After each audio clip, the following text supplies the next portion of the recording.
Bonsoir Maître Apévon. Oui, bonsoir. La fois passée, la coalition Arc-en-Ciel a tenu une conférence de presse. Dites-nous ce qui a été dit exactement à cette conférence de presse.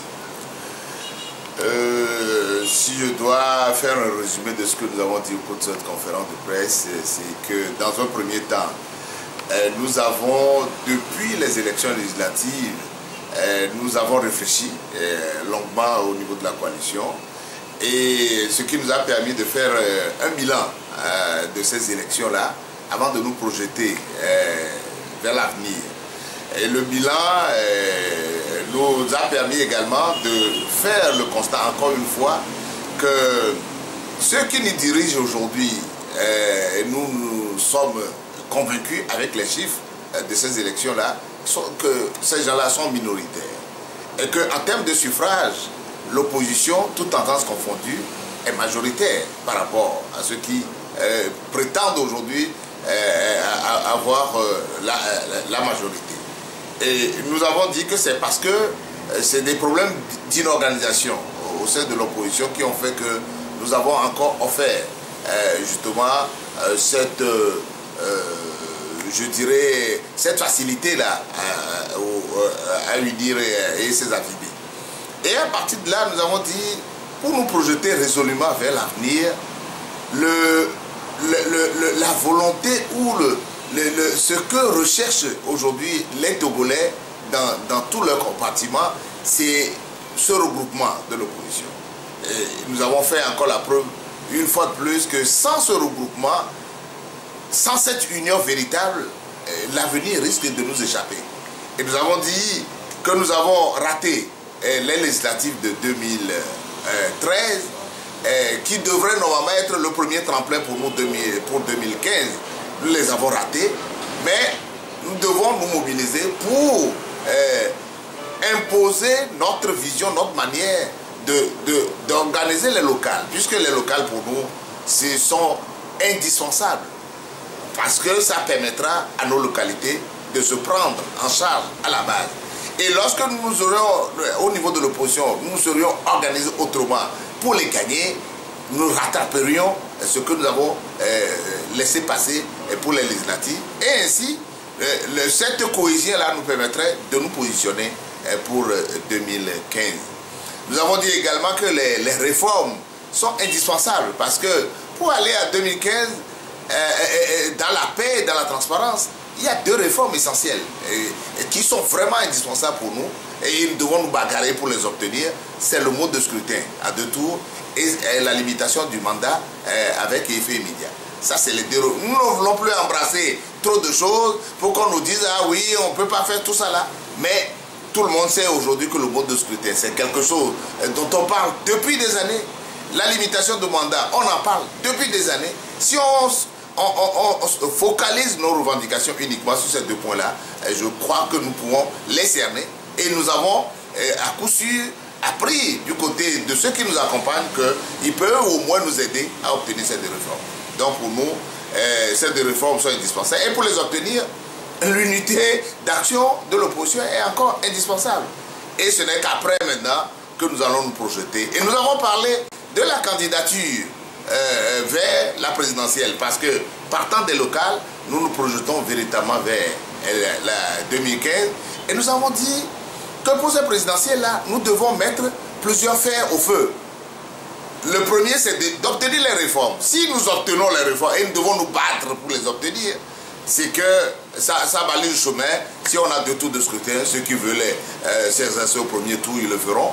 Mais au même moment, nous devons nous préparer au cas où, connaissant ce pays, nous n'allons pas plus nous laisser surprendre par quoi que ce soit. Ne pas nous laisser surprendre, c'est qu'au même moment où nous nous battons pour obtenir les 2 tours de scrutin, nous devons également nous organiser pour réfléchir véritablement sur le problème de la candidature unique de l'opposition. Au cas où on n'obtenait pas ces 2 tours de scrutin. Mais si nous nous organisons bien, nous les obtiendrons. Mais nous nous préparons pour également, nous devons nous préparer également pour un plan B. Et voilà en gros ce que nous avons dit. Et nous avons dit également que, enfin, pour que la présidentielle de 2015 profite à nos populations, nous devons l'inscrire dans une transition une transition où tout le monde doit se retrouver, les forces politiques de notre pays, ce qui peut rassurer les uns les autres et nous permettre de réapprendre à nous connaître et surtout à doter notre pays à partir de 2015 d'institutions fortes et crédibles que tout le monde accepte pour repartir sur de nouvelles bases. Je dirais en gros, voilà ce que nous avons dit au cours de cette conférence de presse. Alors maître, dites-nous, quelles sont les démarches que la coalition est en train d'entreprendre vis-à-vis des autres partenaires politiques, de l'opposition bien sûr, pour cette unité de l'opposition dont vous parlez? Oui, c'est-à-dire que ce que je voudrais préciser avant de répondre à votre question, les gens croient que lorsque vous venez à une conférence de presse et que vous, en matière d'autocritique, vous dites, ah, ce que nous avons fait, ce n'est pas bien, ou tel a posé tel acte, ce n'est pas bien, c'est comme si volontairement on a décidé de tirer à boulet rouge sur tel ou tel. Moi j'ai lu un article aujourd'hui de Liberté qui dit, ah, moi à cette conférence de presse la dernière fois, je ne sais pas ce que j'ai dit de malveillant vis-à-vis des autres. On dit, ah, mais vous voulez l'unité, mais vous vous insultez. Moi je n'ai insulté personne. J'ai dit la vérité en disant que nous sommes mal comportés. Dire la vérité entre nous, l'autocritique là est nécessaire. C'est un mal nécessaire pour diagnostiquer le mal dont nous souffrons. Et ça, sans langue de bois, pour nous permettre d'aller de manière plus sereine vers l'avenir. Et ceci dit, il y a plusieurs initiatives aujourd'hui qui sont en train de se prendre. J'ai rencontré entre-temps, enfin, le groupe, le GRAD est allé nous voir, nous a parlé de l'initiative qu'elle est en train de prendre. Le Atisso Fulbert est venu nous voir l'initiative qu'il est en train de prendre avec ses amis. Et lui, il nous a même envoyé des invitations pour réfléchir sur la manière de nous mettre ensemble. Il y a des contacts où on discute entre ceux avec qui on peut discuter. Mais de toutes les manières, moi je sais une chose, nous sommes condamnés. Quelles que soient nos divergences, quelles que soient nos difficultés, nous sommes condamnés à faire en sorte que 2015 soit autre chose que ce que nous avons montré aux populations togolaises jusqu'à aujourd'hui. Lorsqu'on le dit, les gens nous parlent d'ambition. C'est vrai, nous sommes des partis politiques ou un regroupement de partis politiques, nous devons avoir des ambitions. Mais tôt ou tard, il faut, de manière raisonnable, laisser tomber ces ambitions-là pour aller vers l'essentiel. Et lorsqu'on le dit, on dit, mais pourquoi vous êtes de petits partis, vous aussi vous parlez comme si vous êtes... Quand j'entends ça, ça me fait sourire, parce que lorsque tu es un petit, le regroupement de plusieurs petits partis peut constituer quelque chose de grand. Et chacun a besoin du plus petit aujourd'hui, que ce soit. On ne peut jamais cracher sur un petit parti au dire oui, lui, en termes de suffrage aujourd'hui, je vous le signale, le Arc-en-Ciel a eu plus de 200 000 voix au cours des législatives passées. Et les partis qui nous rejoignent aujourd'hui, Santé du Peuple, et bientôt un autre et un autre, lorsque vous allez le regrouper, vous allez avoisiner les 300 000 voix. Alors, si ceux qui disent qu'ils sont plus forts aujourd'hui, sinon que 500 000 voix, celui qui est à côté, il a 300 000 voix, ils ont besoin des 300 000 voix. De toutes les manières, nous savons que tout seul, Arc-en-Ciel ne peut pas régler le problème du Togo à l'heure actuelle. Mais nous disons également la même chose pour les autres aussi, que tout seul, il ne peut pas le faire. Nous devons nous mettre ensemble et apprendre justement à nous tendre la main, quelles que soient nos divergences du passé. Voilà la philosophie qui est... C'est possible qu'on puisse revoir CST Arc-en-Ciel encore dans les rues? Pourquoi pas? C'est totalement indispensable. Ce que nous disons là aujourd'hui, c'est vrai que lorsque, après les législatives, nous avons parlé d'états généraux. Les états généraux, c'est avec qui on va le faire? C'est entre nous et eux. Et ou d'autres forces qui sont encore en gestation, qui sont là. Si on ne se retrouve pas pour discuter, pour laver nos lèches, comme on le dit, ça en famille, pour nous projeter vers l'avenir, qu'est-ce qu'on va faire de plus? De toute manière, nous pensons que c'est vraiment indispensable cette rencontre-là entre Arc-en-Ciel et le CST demain pour qu'on puisse dessiner l'avenir de manière plus radieuse. Alors, certains disent en fait que Obu aussi fera partie de Arc-en-Ciel très bientôt. Est-ce que c'est vrai, vous confirmez? Non, non, non. Et ça, je voudrais être clair là-dessus. Obu est un parti politique. Hier, Obu faisait partie du CST. On a appris qu'ils ont eu des difficultés à l'interne. Il n'a pas annoncé publiquement qu'il est sorti du CST. Mais Obu a demandé à nous rencontrer pour partager ses réflexions. On a reçu au siège de Arc-en-Ciel Obu, on a discuté sur les sujets d'ordre général. Mais à cette rencontre-là, il n'a jamais été question d'une demande de Obu à entrer dans Arc-en-Ciel. On n'en a même jamais discuté. Mais rien ne nous empêche aujourd'hui de rencontrer un parti politique en tant que parti politique pour discuter. On a échangé, mais pour le moment, l'entrée de Obu et Arc-en-Ciel n'est pas à l'ordre du jour puisqu'on n'en a jamais discuté. Alors, maître, dites-nous, selon vous, qui voyez-vous comme le candidat unique? Enfin, qui, selon vous, peut être le candidat unique de l'opposition? Non, c'est-à-dire que répondre à cette question-là, c'est comme je vais jeter un pavé dans la mare, et surtout les sujets qui fâchent, c'est celle-là. Avancer un homme pour dire que je suis le meilleur, tel est le meilleur, mais ça va dégénérer. Nous disons que nous avons besoin de réfléchir. Nous avons besoin de réfléchir si nous voulons obtenir les résultats. Pourquoi? Parce que très souvent, ce sujet-là qui est un sujet délicat, nous n'avons jamais eu la possibilité, nous n'avons jamais eu la volonté de l'aborder de manière apaisée, de manière réfléchie et en disant nous recherchons des résultats. Aujourd'hui, moi je dis aux gens que lorsque vous voyez la configuration de notre pays, un candidat aujourd'hui que nous allons mettre comme candidat unique de l'opposition, tout ce candidat-là, on doit avoir le consensus. Quelqu'un qui peut, les yeux fermés, chacun peut dire oui, bon, si c'est celui-là, on peut. Ce candidat-là doit permettre, même à des gens qui sont à Uni aujourd'hui, de dire ah oui, bon, nous on veut l'alternance, mais bon, parce qu'on avait peur hier que si quelqu'un d'autre vient ici, c'est pour se venger contre nous, on ne veut pas, etc. Mais ok, c'est celui qui peut apaiser, dont le nom peut susciter de l'envie, de l'enthousiasme pour dire ok, si c'est celui-là, on peut y aller. On peut rechercher même de la complicité au sein de l'armée aujourd'hui, que à tel nom-là, quand ça vient, bon, ça peut. Je ne dis pas que c'est nécessairement au sein de Arc-en-Ciel qu'on doit le trouver.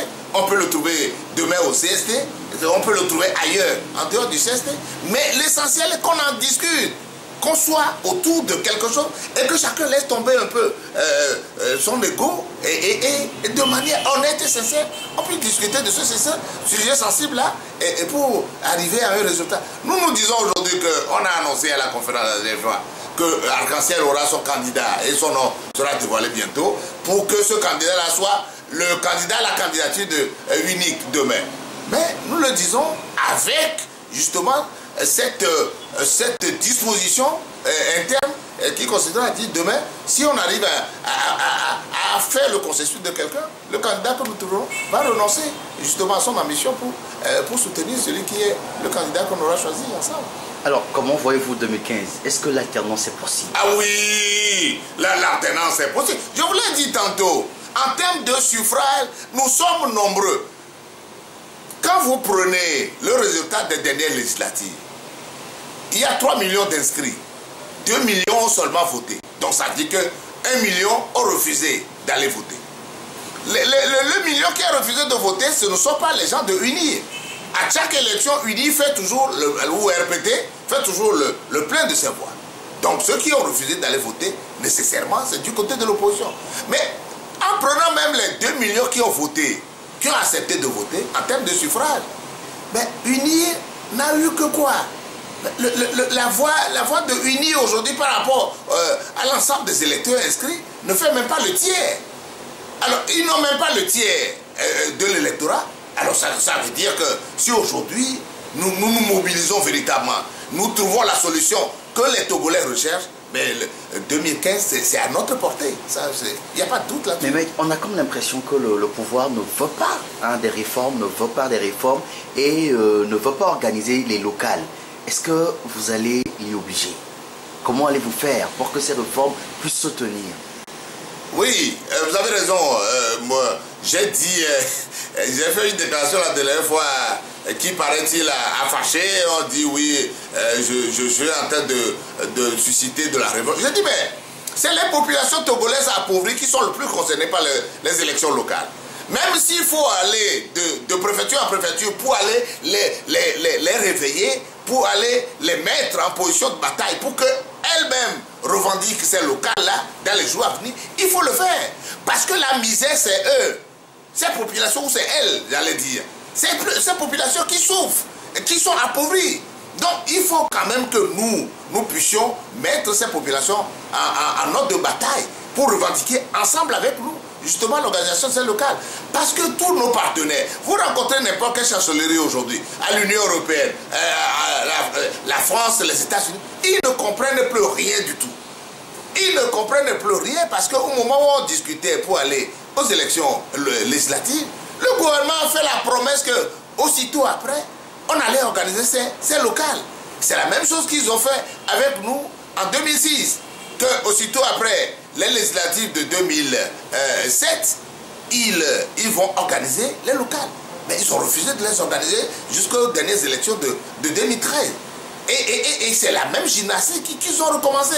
Si on les laisse comme ça faire, ils vont continuer à refuser d'organiser ces locales. Et nous savons que les raisons qui les poussent aujourd'hui à refuser d'organiser ces locales sont très simples. En termes de suffrage, ils disent aujourd'hui qu'ils sont majorité. Ils ont 60 combien de députés à l'Assemblée, mais avec à peine 800 000 voix. Lorsque pour ces locales-là, nous serons mieux organisés parce que les populations sont plus concernées par ces locales-là et le vote risque d'être autre chose.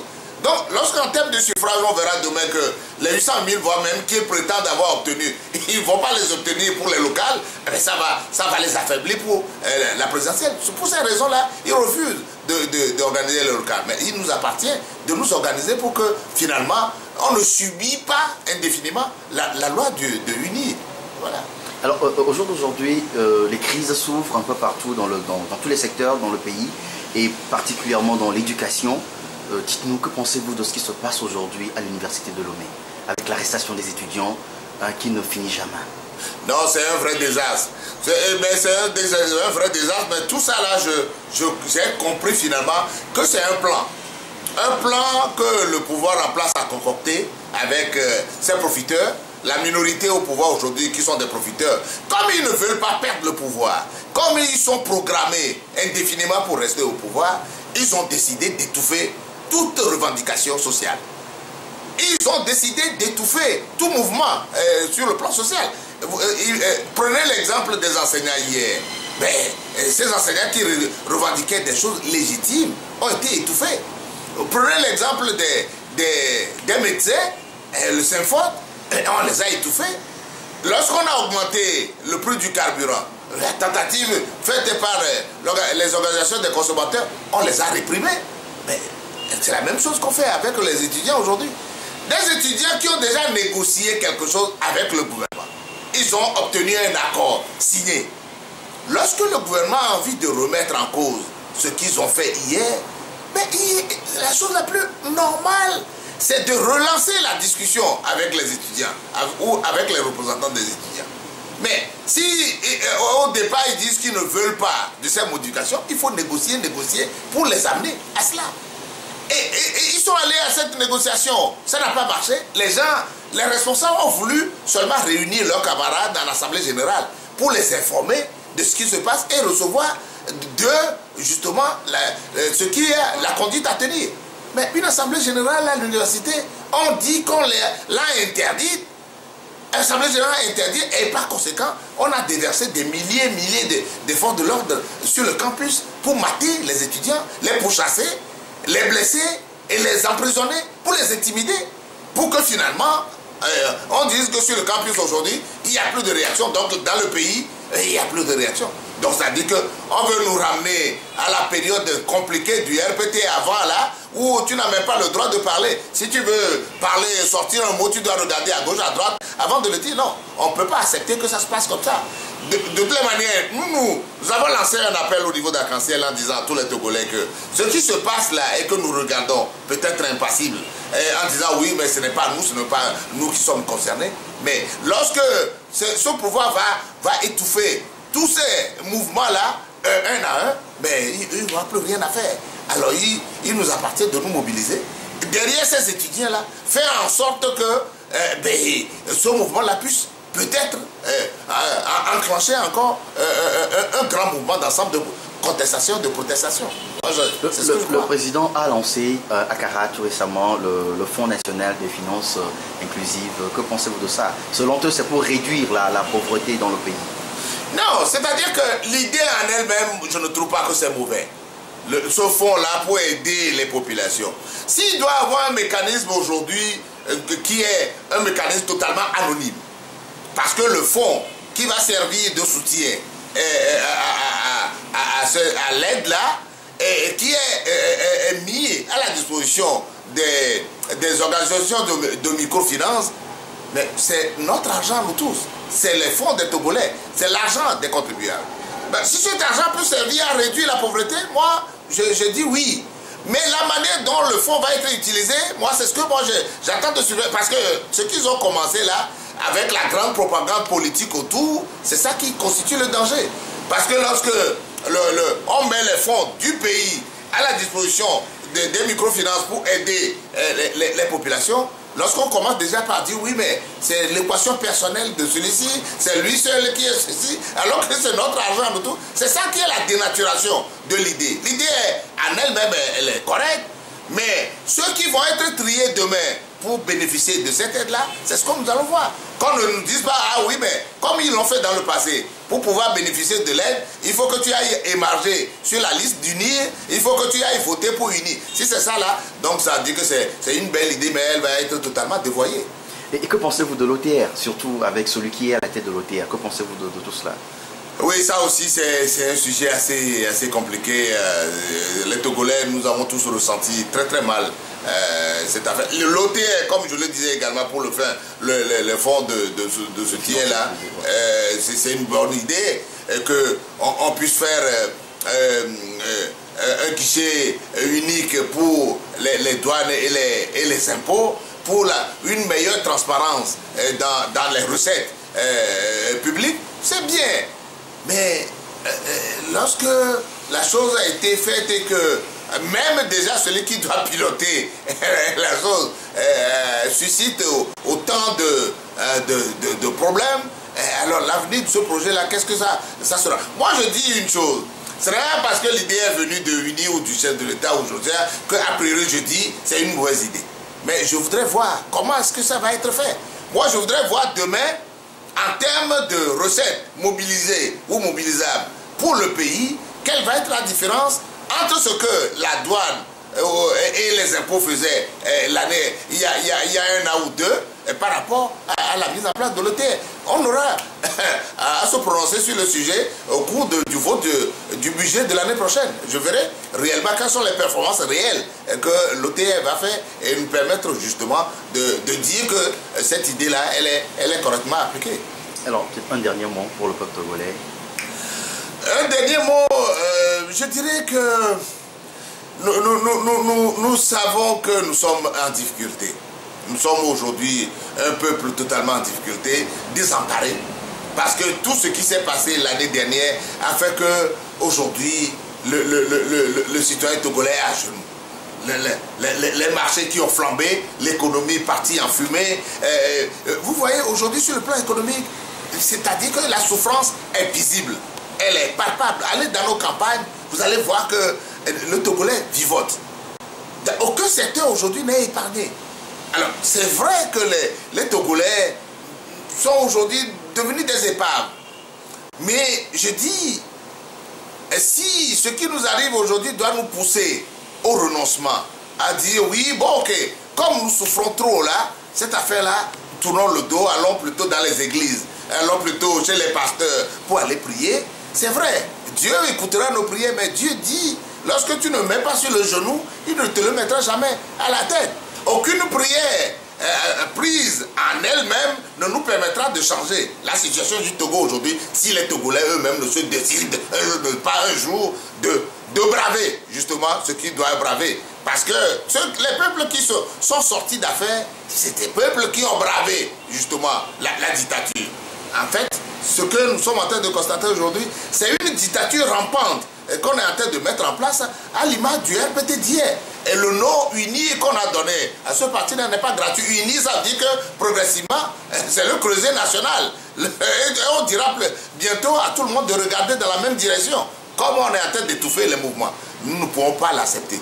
Nous sommes dans le pluralisme. Et je dis, et je l'ai répété tout à l'heure, 2015 est à notre portée. Il nous appartient de réfléchir.